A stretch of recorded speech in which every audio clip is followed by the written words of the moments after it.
skiptir máli.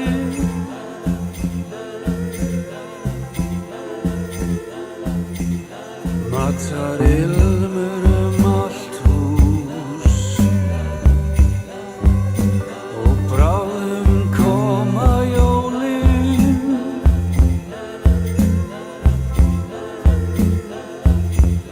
Klukkan 6 og öll við saman sitjumst niður og 10 mínútum við skóflum niður öllum þeim kræsingum sem daginn tók að elda, en öllum alveg sama, því við ætlum að opna pakka.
Don't